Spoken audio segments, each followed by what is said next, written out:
On today's episode of Zoo Tours, we are back at the beautiful Busch Gardens Tampa Bay to walk through my favorite exhibit in the entire park. Welcome to the Edge of Africa. Right next to it is the 65-acre Serengeti Plain, but it doesn't really offer much of a chance for you to see it on foot. So, Busch Gardens carved 6 acres out of the savanna and created a self-guided safari that brings you within inches of some of the most powerful and prickly creatures in all of Africa. Before we get started, I would really appreciate it if you pressed those like and subscribe buttons and go to my store and make sure that you go to the zoo in style from now on. Then I want all of you to type out below what African exhibit would you like to see on Zoo Tours.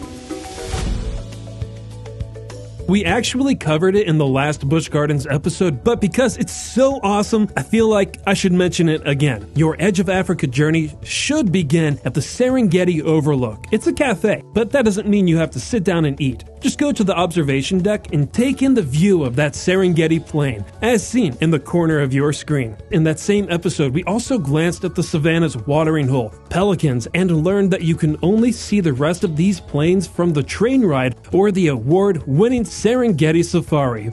But everything that you'll find on the Edge of Africa can be seen on foot. And it all starts with a fan favorite.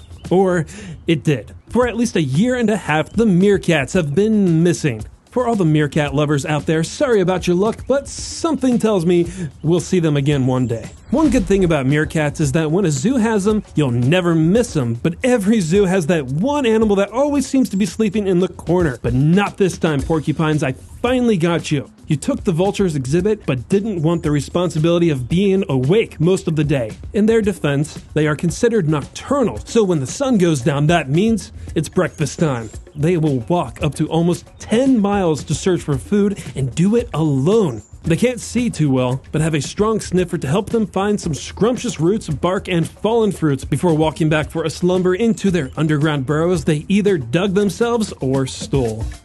Edge of Africa's theme is the animals have taken over a village. What you see is what's left of a research project, leaving behind camera equipment, pottery, and field notes on some of the animals that have been spotted in this area. Even though these were abandoned, fortunately, they were smart enough to seal everything to the tables so nothing could steal them. I'm not sure how the researchers managed to leave, especially since they were also kind enough to leave behind their rides so that safari tourists like us can climb in and get a memorable moment with a couple of carnivores that could also get into the bed of the truck.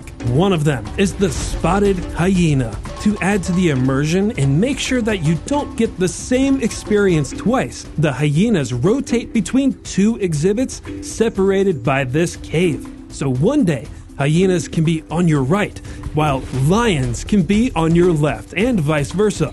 Lions and hyenas. They share the same geographic territories and eat a lot of the same food, so naturally, that pretty much makes them mortal enemies. While lions are portrayed as royal kings and the poor little hyenas as lowly thieves. Both are guilty of stealing each other's kills. Good thing for them here, they get along just fine, because they have no choice. But it is kind of cool knowing that they are constantly picking up each other's scents. I mentioned in my Busch Gardens review that I love how Edge of Africa uses smaller exhibits compared to its Serengeti cousin and is still almost just as immersive. It was marketed as a fence-free experience, which is obviously exaggerated, but I get it. It seems like some of these animals could go beyond their borders at any moment, especially when you have cats that are known to cover over 30 feet in one leap, and some of the barriers blend perfectly with the background, giving the illusion that predator and prey can cross paths in the open plain. The tour continues on the trail behind us, where the savanna becomes the wetlands. It'll take a minute to get there, but well worth the walk to see something that doesn't do a whole lot of walking themselves. A Nile Crocodile. This is Sobek, Lord of the Nile, and he is big. At least 15 feet long. He's so big that even I get a little nervous around him, and I haven't even seen him move from that spot in like a year and a half, which I guess in a way makes him even more terrifying. I found one source that claims he's been intimidating the world since the mid-80s, so that means he could be around for another 1 or 2 decades. You can marvel at Sobek from above like this. His, what I assume is a medical crate, is actually visible on your way down to his underwater viewing window. Sobek's waters blend with hippo country. Some talk about how cute they are. Some talk about how they're every bit as deadly as a lion. I want to briefly mention why hippos are so important to nature. Hippos will move a bunch of soil around, creating rivers and redirect streams, improving water circulation and giving other animals access to a water source. When they graze on land, the plants will eventually grow even larger and more leafy, which means there's even more food for them. And some food chains rely on their poop. Plants love it, but the feces also feeds invertebrates and other small fish, which is why hippos are often displayed with tilapia and cichlids, because they'll gobble that crap up like it's their job. Because it is. Sometimes too much poop can be a problem. If water levels are low and hippo numbers in that area are high, all that waste can trigger an algae bloom, which lowers the water's oxygen levels and will kill pretty much anything that swims near the hippo.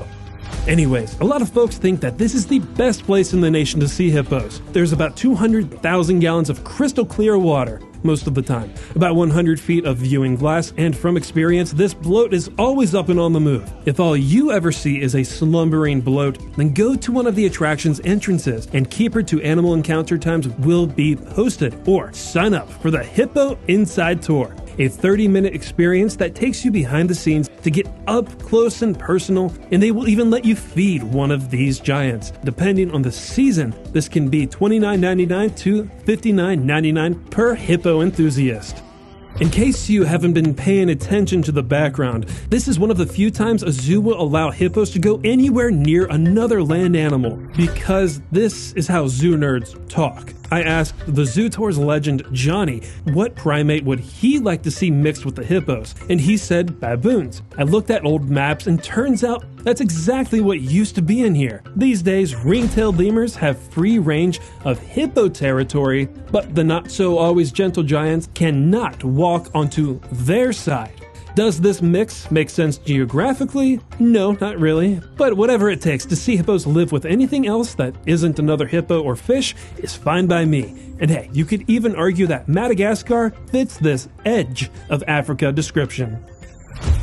If you want to see everything, you're going to need to backtrack at some point. Based on the route that we took, you'd need to walk back to the lions and hyenas and take a left towards the Serengeti Safari loading dock. They're not always easy to find, but one side of the path has Nyala antelope and a bunch of Thomson's gazelles on the other. These Tommies are best described as an underappreciated speeder. They can hit the hoof at 40 to 50 miles per hour. Now it's not quite cheetah speed, but sharp hooves means sharp turns, and they can efficiently sustain these high speeds much longer than most predators can.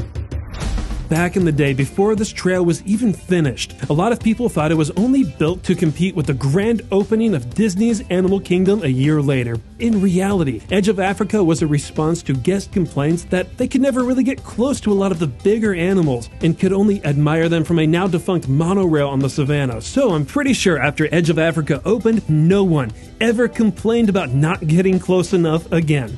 If you were inspired by these close encounters and you want to help these animals' counterparts in the wild, you can either donate to the Busch Gardens Conservation Fund, the Uganda Conservation Foundation, or just make a visit yourself and the park will do it for you. And that will conclude today's tour. The next time that we are back in Busch Gardens Tampa Bay, we will either pet a bunch of roos or crawl under a tiger, or both. So, please stay tuned for the next episode. Stay wild, and thank you all for watching Zoo Tours.